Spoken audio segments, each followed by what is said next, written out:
ರಾಜ್ಯ ರಾಜಧಾನಿ ಬೆಂಗಳೂರಿಗೆ ಕರೋನಾದ ಬಿಗ್ ಶಾಕ್. ಇದೀಗ ಮತ್ತೆ ಕರೋನಾದ ಹಬ್ ಸಿಟಿ ಆಗ್ತಾ ಇದೆಯಾ ಬೆಂಗಳೂರು ಅನ್ನೋ ಪ್ರಶ್ನೆ ಕೂಡ ಕಾಡ್ತಾ ಇದೆ. ಯಾಕಂದ್ರೆ ದಿನ ಕಳೆದಂತೆ ರಾಜ್ಯ ರಾಜಧಾನಿಯಲ್ಲಿ ಕೇಸ್ಗಳ ಸಂಖ್ಯೆ ಹೆಚ್ಚಾಗ್ತಾ ಇದೆ. ಪಾಸಿಟಿವ್ ಕೇಸ್ ಜೊತೆಗೆ ಆಕ್ಟಿವ್ ಕೇಸ್ ಕೂಡ ಏರಿಕೆಯಾಗಿದ್ದು ಬಿಬಿಎಂಪಿ ವ್ಯಾಪ್ತಿಯ ವಲಯಗಳಲ್ಲಿ ಸೋಂಕು ಹೆಚ್ಚಳ ಆಗಿದ್ದು ರಾಜ್ಯದಲ್ಲಿರುವ ಸಕ್ರಿಯ ಕೇಸ್ಗಳಲ್ಲಿ ಬೆಂಗಳೂರಿನದ್ದೇ ಬಹುಪಾಲು.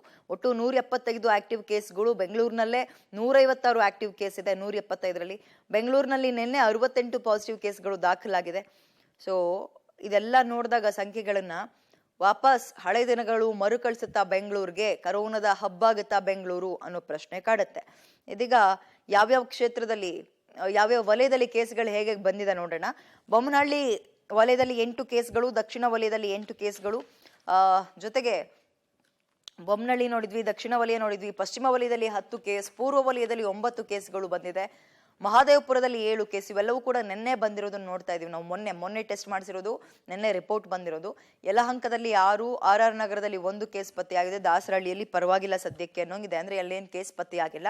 ಸೊ ಇದಿಷ್ಟು 8 ವಲಯಗಳಲ್ಲಿ ಹೇಗೆ ಕೇಸ್ಗಳು ಗೈನ್ ಆಗಿದೆ ಮೊನ್ನೆಯ ರಿಪೋರ್ಟ್ನಲ್ಲಿ ಅನ್ನೋದಕ್ಕೆ ಸಂಬಂಧಪಟ್ಟಂತೆ ಪಶ್ಚಿಮ ವಲಯ, ಪೂರ್ವ ವಲಯ, ಮಹಾದೇವಪುರ ವಲಯ, ಯಲಹಂಕ, RR ನಗರ, ದಾಸರಹಳ್ಳಿ, ಬೊಮ್ಮನಹಳ್ಳಿ, ದಕ್ಷಿಣ ವಲಯ.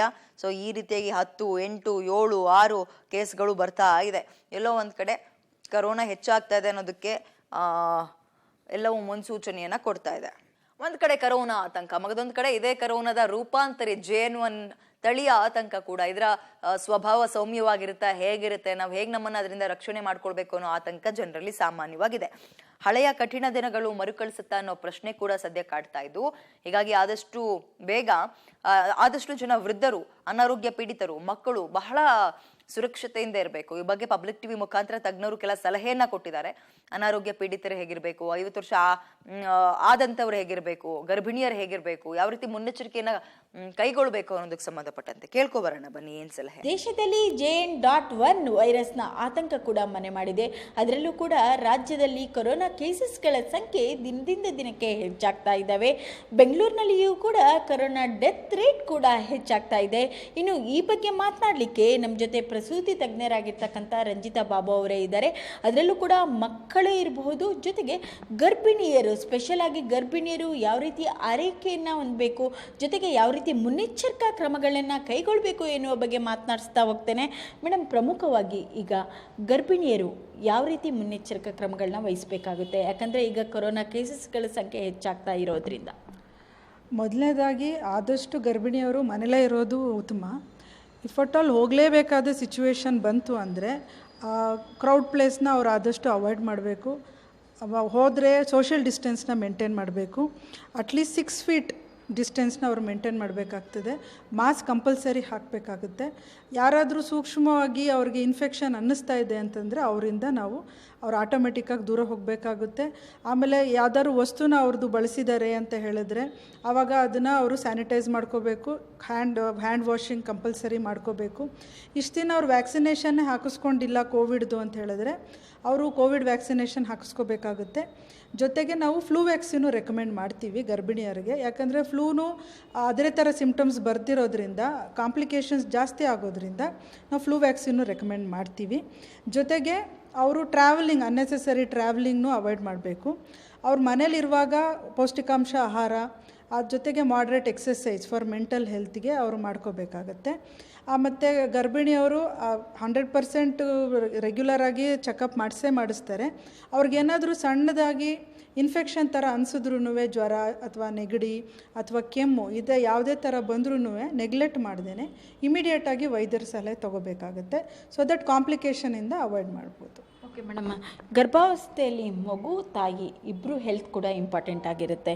ಇನ್ನು ಜ್ವರ ಬಂದಂತಹ ಪಕ್ಷದಲ್ಲಿ ಈಗ ಮಾತ್ರೆಗಳನ್ನು ಹೆಚ್ಚಾಗಿ ತಗೋಬಾರ್ದು ಎನ್ನುವಂಥ ಒಂದು ಸೂಚನೆಯನ್ನು ಡಾಕ್ಟ್ರು ಕೂಡ ನೀಡ್ತಾರೆ. ಇಂತಹ ಕೊರೋನಾ ಬಂದಿರತಕ್ಕಂಥ ಸಂದರ್ಭದಲ್ಲಿ, ಜ್ವರ ಬಂದಿರತಕ್ಕಂಥ ಸಂದರ್ಭದಲ್ಲಿ ಮಾತ್ರೆ ಒಂದು ಯಾವ ರೀತಿ ತಗೋಬೇಕಾಗುತ್ತೆ, ಹೇಗಿರುತ್ತೆ? ಯಾವಾಗಲೂ ಸೆಲ್ಫ್ ಮೆಡಿಕೇಷನ್ ಡೇಂಜರಸ್ಸೇ. ನಾನು ಹೇಳಿದಾಗೆ ಮುಂಚೆನೇ ಅವ್ರಿಗೇನಾದರೂ ಸಿಮ್ಟಮ್ಸ್ ಬಂತು ಅಂದರೆ ಇಮಿಡಿಯೇಟಾಗಿ ಇವಾಗ ವೈದ್ಯರು ಆನ್ಲೈನು ಸಿಗ್ತಾರೆ, ವಿಡಿಯೋ ಕನ್ಸಲ್ಟೇಷನು ಸಿಗುತ್ತೆ. ತೀರಾ ಆ ಥರ ಎಮರ್ಜೆನ್ಸಿ ಸಿಚುವೇಷನಲ್ಲಿ ಆನ್ಲೈನ್ ಕನ್ಸಲ್ಟೇಷನ್, ವಿಡಿಯೋ ಕನ್ಸಲ್ಟೇಷನ್ ತೊಗೋಬೋದು.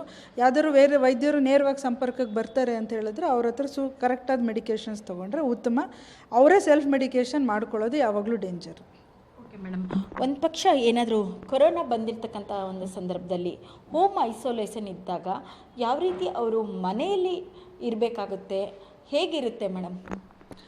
ಅದು ಹೋಮ್ ಐಸೋಲೇಷನ್ ಈಗ ಎಲ್ಲರೂ ಅಭ್ಯಾಸ ಆಗೋಗ್ಬಿಟ್ಟಿದೆ. ಇವಾಗ ಬಂದು ಮುಂಚೆನೂ ಬಂದು ಈಗ ಮುಂಚೆಗಿಂತ ಸಿಮ್ಟಮ್ಸ್ ಮಚ್ ಬೆಟರ್. ಈಗ ಮುಂಚೆ ಅಷ್ಟು ಅವ್ರು ಸಫರ್ ಆಗಲ್ಲ. ಅಂದ್ರೂ ಹೋಮ್ ಐಸೋಲೇಷನಲ್ಲಿ ಇರುವಾಗ ಅವ್ರು ಯಾವಾಗಲೂ ಮಾಸ್ಕ್ ಹಾಕ್ಕೊಂಡಿರ್ಬೇಕಾಗುತ್ತೆ, ಫ್ರೀಕ್ವೆಂಟ್ ಹ್ಯಾಂಡ್ ವಾಷಿಂಗ್ ಮಾಡಬೇಕಾಗುತ್ತೆ, social distancing is a must. ಮತ್ತೆ ಕೋವಿಡ್ನ ಭೀತಿ ಹೆಚ್ಚಾಗ್ತಾ ಇದೆ. ಮುಂಜಾಗ್ರತಾ ಕ್ರಮಗಳನ್ನು ರಾಜ್ಯ ಸರ್ಕಾರ ಕೈಗೊಳ್ತಾ ಇದೆ. ಜೊತೆಗೆ 60 ವರ್ಷ ಮೇಲ್ಪಟ್ಟವರು, ತಾಯಂದಿರು, ಬಾಣಂತಿಯರು, ಮಗು ಎಲ್ಲರೂ ಕೂಡ ಜಾಗೃತಿಯನ್ನು ವಹಿಸಬೇಕು ಅಂತೇಳಿ ಒಂದು ರೀತಿ ಸಿದ್ಧತೆಯನ್ನು ಮಾಡಿಕೊಡ್ತಾ ಇದ್ದಾರೆ. ಈ ಮಧ್ಯೆ ಆ ಬಾಣಂತಿಯರು, ಮಗು ಏನು ಮಾಡಬೇಕು, ಕೋವಿಡ್ ಬಂದರೆ ಯಾವ ರೀತಿ ಮುಂಜಾಗ್ರತಾ ಕ್ರಮವನ್ನು ವಹಿಸಬೇಕು ಅನ್ನೋದು ಒಂದು ದೊಡ್ಡ ಪ್ರಶ್ನೆ ಆಗಿರುತ್ತೆ ಎಲ್ರಿಗೂ ಕೂಡ.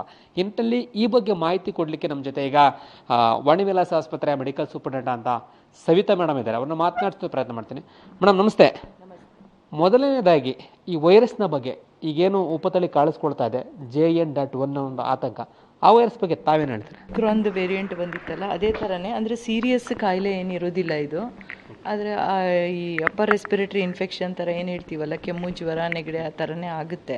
ಇವಾಗ ನಾವು ನಮ್ಮ ಇದ್ರ ಬಗ್ಗೆ ಮಾತಾಡಬೇಕಂದ್ರೆ ಹೆಣ್ಮಕ್ಳು ಮತ್ತು ಮಕ್ಕಳ ಬಗ್ಗೆ ಮಾತಾಡಬೇಕಂತಂದರೆ ಆದಷ್ಟು ಇವಾಗ ಏನಾಗುತ್ತೆ, ಈಗ ಕಮ್ಯುನಿಟಿ ಸ್ಪ್ರೆಡ್ಡಲ್ಲಿ ಎಲ್ಲ ಇದ್ದಾಗ ಏನು ಅಂದರೆ ಮಾಸ್ಕ್ ಹಾಕ್ಕೊಂಡು ಹೊರಗಡೆ ಹೋಗಬೇಕಾದ್ರೆ ಮಾಸ್ಕನ್ನು ಉಪಯೋಗ ಮಾಡಬೇಕು.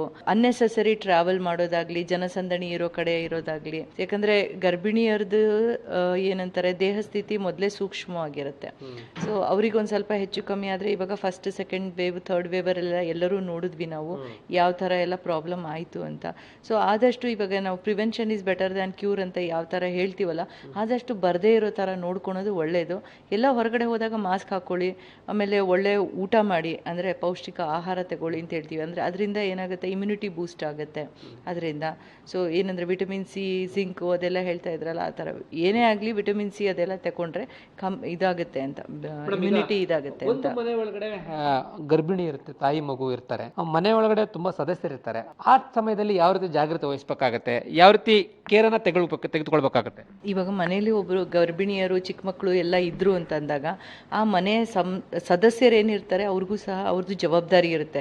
ಅವರು ಹೊರಗಡೆ ಹೋದಾಗ ಆದಷ್ಟು ಅವರು ತಾವು ಇನ್ಫೆಕ್ಷನ್ ತಗೊಂಡೇ ಇರೋ ಥರ, ಅಂದರೆ ಅವ್ರಿಗೆ ಬರದೇ ಇರೋ ಥರ ಅವರು ಎಚ್ಚರಿಕೆ ವಹಿಸಬೇಕು. ಮಾಸ್ಕ್ ಹಾಕ್ಕೊಂಡು ಹೋಗ್ಬೇಕು ಅವರೂ ಸಹ ಹೊರಗಡೆ ಹೋದಾಗ. ಸೊ ಅಕಸ್ಮಾತ್ ಬಂದರೆ ಅಂಥವ್ರು ಹೋಮ್ ಐಸೋಲೇಷನ್ ಅಂತ ಹೇಳ್ತೀವಿ. ಇವಾಗ ನಮಗೆ ಗೈಡ್ಲೈನ್ಸ್ ಇರೋ ಪ್ರಕಾರ ಏನಂದರೆ ಮೈಲ್ಡ್, ಇದು ಎಸಿಂಪ್ಟೊಮ್ಯಾಟಿಕ್ ಇಲ್ಲ ಸಿಂಪ್ಟೊಮ್ಯಾಟಿಕ್, ಮೈಲ್ಡ್ ಮಾಡ್ರೇಟ್ ಇದ್ದವ್ರಿಗೆ ಅವ್ರಿಗೆ ಮನೇಲೆ ಹೋಮ್ ಐಸೋಲೇಷನ್ ಮಾಡ್ಕೋಬೇಕು ಅಂತ ಇರೋದು ಇವಾಗ. ಸೊ ಅಂಥವ್ರು ಆದಷ್ಟು ಐಸೋಲೇಷನ್ ಮಾಡಿಕೊಂಡು ತಮ್ಮ ಕೇರ್ನ ತಾವು ಮಾಡ್ಕೋಬೇಕು. ಸೀರಿಯಸ್ ಇದಾದಾಗ ಆಸ್ಪತ್ರೆಗೆ ಅಡ್ಮಿಟ್ ಆಗಬಹುದು.